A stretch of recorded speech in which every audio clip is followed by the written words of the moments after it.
Je suis Marie Desormes et je suis Madame Marie Colin, Madame Paul Colin. Mon mari s'appelait Paul. Il était ouvrier ici, chez mon oncle, qui était boulanger. Et c'est comme ça que je l'ai connu. Je me suis mariée en 1945 et on a ouvert la boulangerie. D'accord. On ne faisait pas 36 sortes de pain à ce moment-là, comme maintenant. On faisait du pain et du pain de seigle. En tourte? Oui, en tourte, en couronne, beaucoup de couronnes. Puis il y en a beaucoup qui apportaient leur farine pour faire leur pain. Ils avaient du blé, ils le faisaient moudre à Borne, là-haut, et ils apportaient leur farine.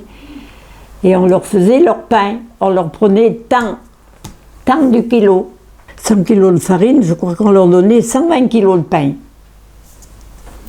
Alors ils avaient un carnet, quand ils venaient, on marquait le poids. À ce moment-là, on chauffait au bois. Et quand les fagots étaient brûlés, étaient cuits, on les sortait avec un manche en fer, là, et on le mettait dans un étouffoir. Ça s'appelait un étouffoir. Parce que dès que c'était dans le... on le fermait et ça s'éteignait.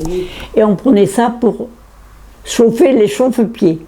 Quand les gens venaient à la messe à pied, de Chanceau, de partout, et ben ils amenaient leur chauffe-pied et on leur mettait de la braise. Ils allaient à la messe, ils étaient bien chauds. Ah oui, on faisait de la pâtisserie dimanche. Alors qu'est-ce qu'il y avait comme pâtisserie?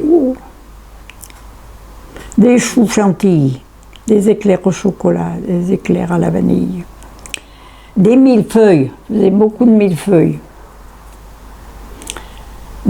Des rognons, je ne sais pas si vous connaissez ça. Oui. Maintenant, ça ne se fait plus. Tu te rappelles? Des quoi? Des rognons. C'était des petits gâteaux en forme de rognon, comme ça. Oui. C'était de la génoise, on le coupait en deux. On l'arrosait d'un sirop.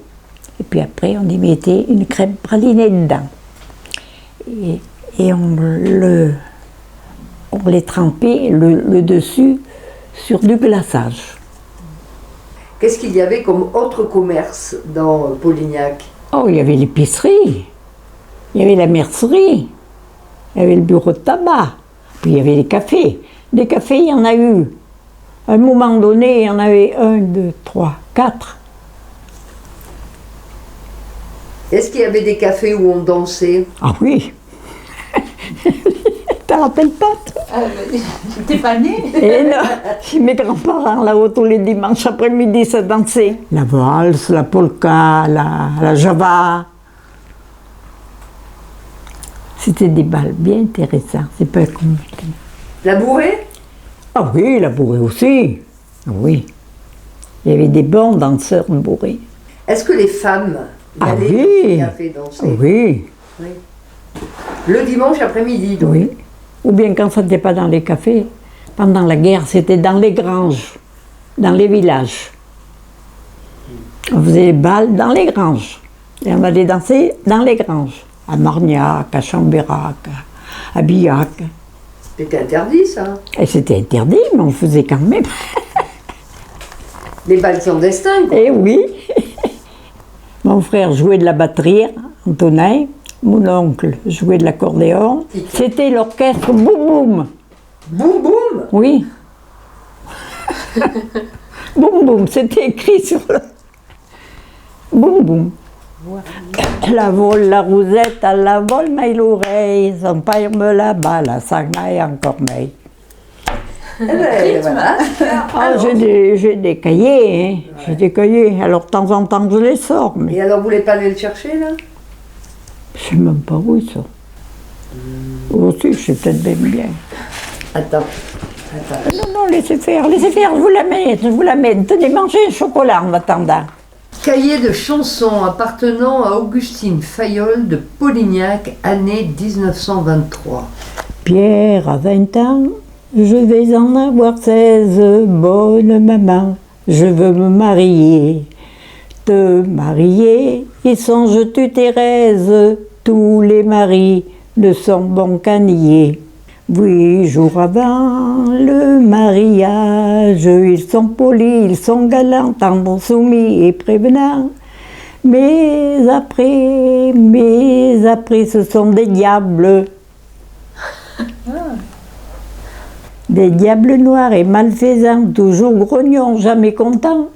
Ah, Marie, sais-tu ma petite, c'est un don que nous fait Satan. Pas toujours. Sœur Clémentine, vous en avez pas entendu parler? Eh ben non. Oui, mais c'était une sœur qui était, tu l'as connue, Religieuse, oui. connue, elle était là-bas à Vals. Elle était célèbre parce qu'elle guérissait beaucoup de gens. Elle avait un don, quand on avait mal à un poignet, à une cheville, elle rhabillait, elle mettait en place. Connaissez-vous en Haute-Loire une sœur aux multiples dons?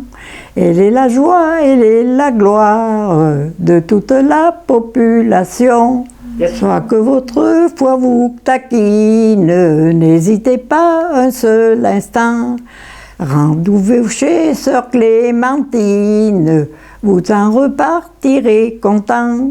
Si vous avez une sciatique ou bien quelque côte fêlée, elle saura d'un coup de magie très vite vous raccommoder.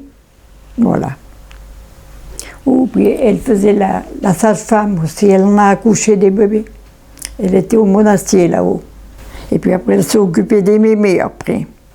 Lorsqu'elle était encore jeunette, au bal elle allait souvent. Elle était gentille et coquette, elle faisait la joie des galants.